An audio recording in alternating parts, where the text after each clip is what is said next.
On today's show, what better way to bond with your daughters than sharing a turkey blind? They're past the second green there. Proud papas watch their daughters show off their shooting skills.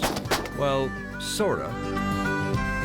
Get in there and mix it up. Time to go wild in the kitchen. It's spring, and that means wild turkey. Look at that. Perfect. Coming up, a tasty recipe that is sure to become a favorite. I don't know about you, Jim, but this turkey burger is definitely calling my name. Our Minnesota Bound Classic this week is about a spring flower, the Taraxacum. Better known as the Dandelion, the plant we love to hate, but should we? Those stories and more next.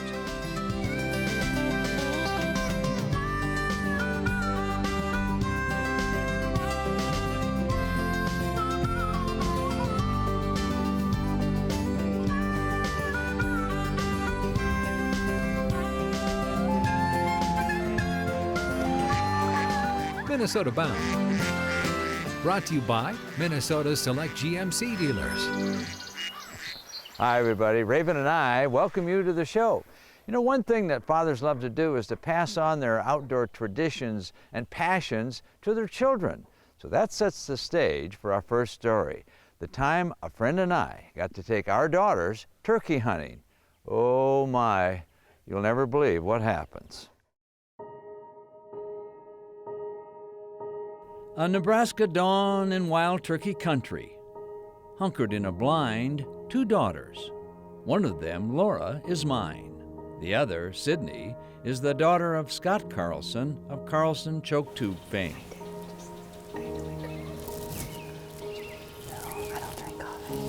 One last decoy in place, and I quickly joined Scott behind the blind. Two fathers, anxiously awaiting what the turkeys have in store for our two precious daughters.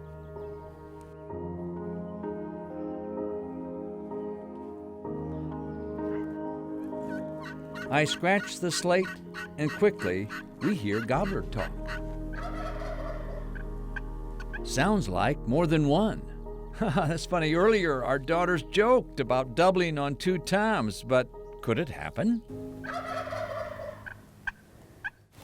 There's Tom strutting the outdoor look. All 3 of them are all fanned out too. Come on, boys.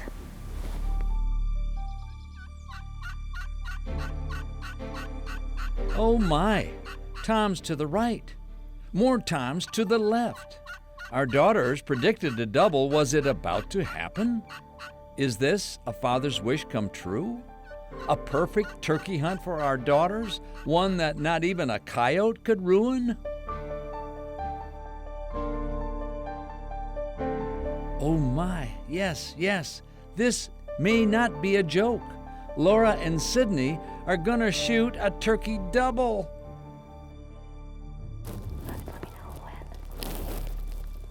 It's gonna be bang, bang, left and right, or right and left, 2 times down, you think? Yeah, 1, 2.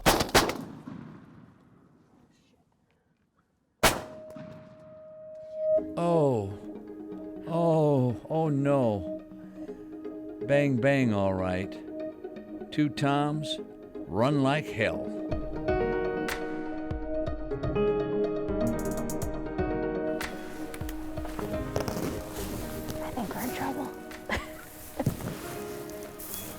I think we're in trouble. You think we're grounded? Yeah, I think I so. think I'm gonna get grounded. I think they're gonna be pretty disappointed. Okay, let's explain that was over 40 yards, that shot. I think so. But they weren't gonna come in any closer, so I had to take our chance with what we had. The birds got right where they needed to be, and bang, bang, the birds ran off. I'm like, how'd that happen? I would say they're 40 or 50 out. I would say yes. I'd say 35. Do you think? They're past. A little too far away? They're past the second green there. Yeah, they should have been dead. Maybe we need to go back to the patterning board. Let's just pretend to shoot turkeys from here on out. Did somebody say go back to the patterning board? So we're just going to do a simple little patterning segment here, and there's two things we're going to learn here. One is how the choke patterns, and then the other thing we're going to learn is where the gun shoots in relationship to the 2-inch dot you're aiming at 40 yards. All right.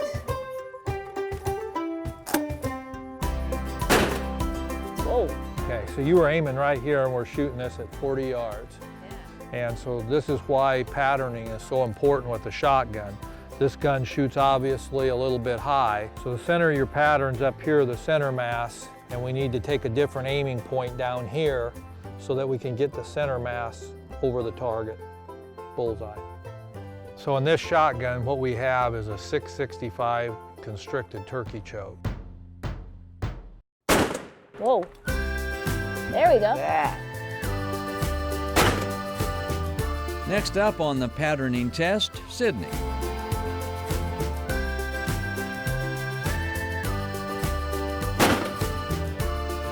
Perfect. That's a dead turkey. Methinks the real gobblers won't be so lucky the next time Laura and Sydney take aim.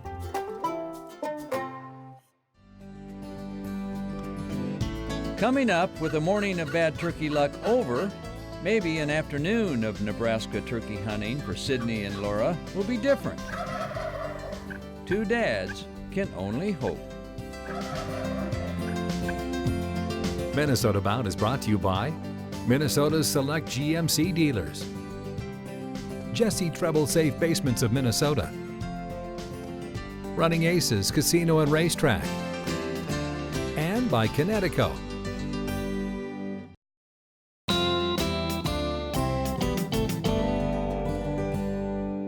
All right, it's time to continue our father-daughter turkey hunt, and the tension builds. Yeah, 1, 2. For Laura and Sydney, the morning mishap called missing gobblers is in the rear view mirror, and the hunt is on again. For Scott Carlson, the chance to hunt with his daughter Sydney was special for another reason. His boyhood memories linger here. There was a town of Wagon. There was a mercantile down here. Time goes on, of course. Nobody lives here anymore except Mother Nature, and she never really left. Now, if only we could find a talking gobbler.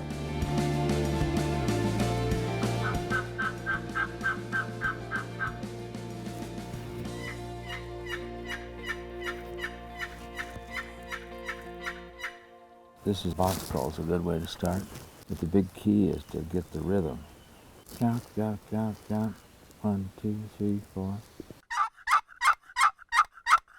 So a steady rhythm. Can I try it? Oh, yeah. And chase all the turkeys away? 2, 3, 4. Perfect.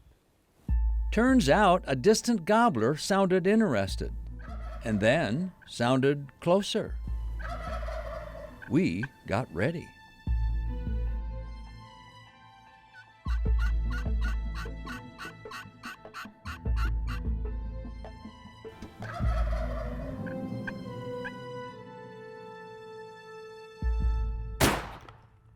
There you go. Get up there. Go, run. Okay, okay, okay. Run. Run. I'm running, I'm running, running, running. You know, my knees weren't shaking, but when you said run, when I got to that bird, my whole body was shaking. My adrenaline was going at that point. It feels awesome. Well, turkey honestly is one of my favorite things to eat, so to have the opportunity to harvest one today when I thought I missed the opportunity feels really good. Indeed, gobbler success never gets old, never ordinary, and always special. But now, one more daughter to go. Could two fathers be so lucky? It didn't take long to find out.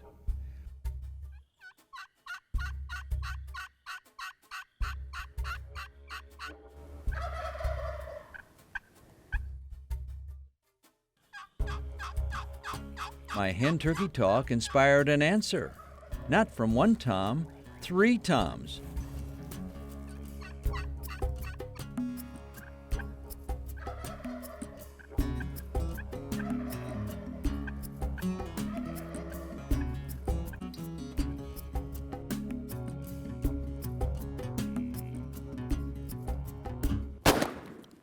Yes.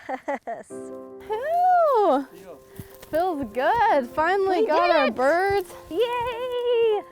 That was awesome. Those 3 Toms came right in like that. Work. You know what the best part is? I don't think we're grounded anymore. I don't think so either. We got redemption. Yes, we did. Hey! It's really addicting. You know, I started going with my dad at a young age. Just the thrill of, you know, getting a bird that close and having to be, you know, like stealth mode and super still, and then finally getting the bird at the end. It was just an amazing feeling, and getting to share it with my dad. You know, it's special to be out here with my dad, just because, you know, those moments you share together in the outdoors are those memories that last a lifetime. So to be able to have that moment with him and also sharing the tradition of dads and daughters together made it extra special. That was a good day. That was a great day. I think we might have to start doing this every year. Next time I'll bring a box of shells. Box of shells? What? We don't need those. Good thinking. And now it's time for the grill. Up ahead, if your turkey hunt was successful, you now have some cooking to do. Look at that. But what to make? Laura, Schara, and Chef Jim have some ideas. We're gonna have to arm wrestle for it, I We think. might have to. Closed captioning is brought to you by Borderview Lodge.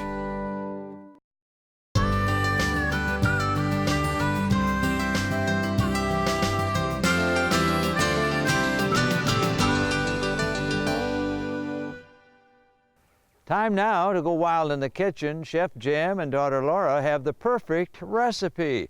Turkey burgers, I should say wild turkey burgers. It's that time again to get wild in the kitchen, and I'm here with Chef Jim Kinberg from Firelight Grill House and Cocktail Bar. And today, Jim, I hear we're making one of my favorite things, which Yes. is wild turkey burgers. Wild turkey burgers. I am so excited. And they're going to be served with one of my favorite things, morel mushrooms. Oh, that sounds like the perfect combination. It So I'm assuming we get started with some ground wild turkey. Yep, the first step is to grind it. So my favorite, easiest way to do that is with one of these KitchenAids.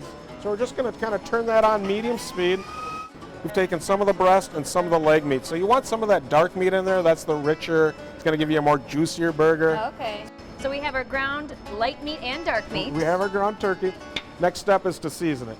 So we're going to start with some fresh herbs. We've got some thyme, got some parsley, got a little roasted garlic. We've got some fine diced onion, a little bit of soy sauce, and last but not least, some egg white. Okay, and that helps bind it together, right? It does, because the turkey meat is so lean, you need that little bit of extra protein to kind of hold it all together. Just get in there and mix it up. Now we got to make them into some patties. For about a 6-ounce patty, which is a nice sized portion, about a small baseball, so just a Okay. little smaller than a baseball. And now it's time for the grill. So we've preheated our saute pan, nice Okay. medium-high heat. We're going to be using a little bit of clarified butter. We're going to start with our morel mushrooms. Okay. So the butter should almost be at its smoking point, that hot. You should hear it.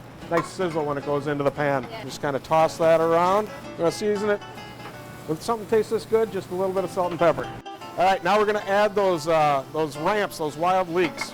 And those cook really fast, like 30 seconds tops. You just want to kind of wilt them down. And so we are using some Minnesota wild ramps. Yep, wild foraged ramps, wild leeks. All right, it's time to check our burger. Look at that. Perfect. We're almost ready to finish this off. Turkey burger's cooked all the way through. I'm going to top it with that saute of morel mushrooms and ramps. I love cheese, so I got to put a little cheese on there. Let's do it. So we've got a little brie cheese. We're going to put that on top. And here's a little trick to help melt the cheese. We'll throw that on there. About 30 seconds under there and we should be good.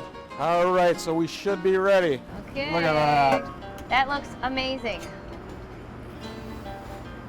I don't know about you, Jim, but this turkey burger is definitely calling my name. It's calling my name too, Laura. We're gonna have to arm wrestle for it, I think. We might have to.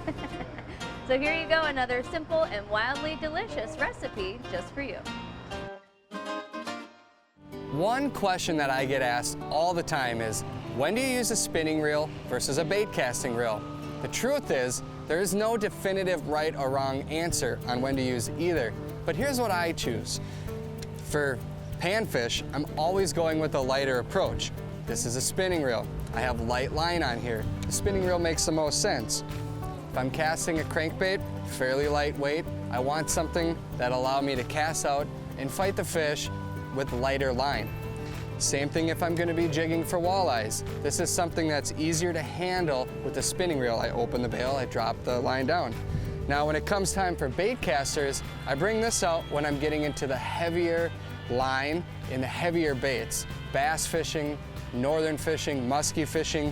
Generally you're going to up your line and you want something that you can really crank that lure in. This is especially true when it comes to muskies. I have a lot more power by using the bait caster here than if I were using a smaller spinning reel. So it really comes down to the weight of the bait and the lure that you're going to be using and how you're going to be using it. When you're using lighter equipment, spinning reel usually applies. Heavier stuff goes to the bait caster.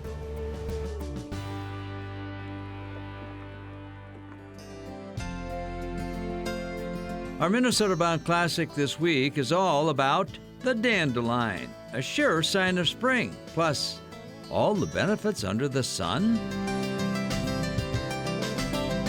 Minnesota Bound, brought to you by Northland Tractor Boating Centers, Minnesota Rebath, EVINRUDE, the official outboard motor of Minnesota Bound, and by Totem Resorts.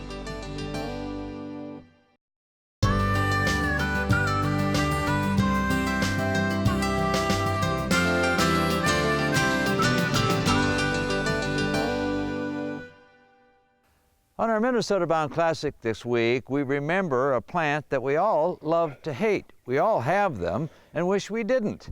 Oh, the life and times of the dandelion. Here's to the flower of summer, it's the one we love to hate. They grow and bloom from early summer to late. But what's so bad about dandelions who seem so eager to grow? Why do we wage a spraying war at a plant we hardly know? They brought this one over for food for their animals, for their own food, for their uses, for the coffee, for the wine, for the tea, for the salads. Yes, that dandelion, it seems, was imported to North America sometime in the 1600s by European settlers who feared they wouldn't find a plant so beneficial in their new home. The dandelion did the rest. Dandelions have a number of different traits that really help them to adapt to virtually any situation. They have leaves that get wider to collect more sunlight in the shade, or they get narrower when there's too much sunlight. Each year, the dandelion is celebrated at the Harriet Godfrey House in St. Anthony. Here, they weave dandelions into crowns, make dandelion lemonade, and even dandelion green salad. An early Minnesota pioneer, Harriet thought dandelions were a lovely flower and wanted to see more of them here in Minnesota. Believe it or not, requested that some dandelion seeds be sent. For sure, the pioneers found the flower to be rather tasty when dipped in an egg wash and fried up. I'm gonna try one. Sure. This is the first time I've ever eaten dandelion. There you go, full of vitamins. Hey, They're not bad. pretty good. Yeah. Be like a Hereford now. And did you know the plant we love to hate has a royal name of its own? Dandelion is a French word that means teeth of lion.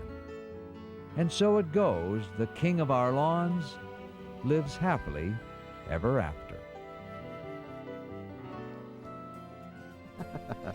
You know, we'll never look at the dandelion the same again, huh? Well, that about does it for us. Remember, introduce a kid to the great outdoors, show him a dandelion. I'm Ron Schara, and of course, always the star of the show is Raven, and she knows it.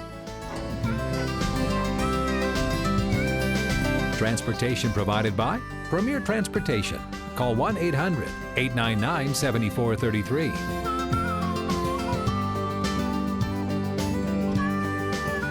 To get more Minnesota Bound, including full episodes, go to mnbound.com. And to follow our latest adventures, like us on Facebook.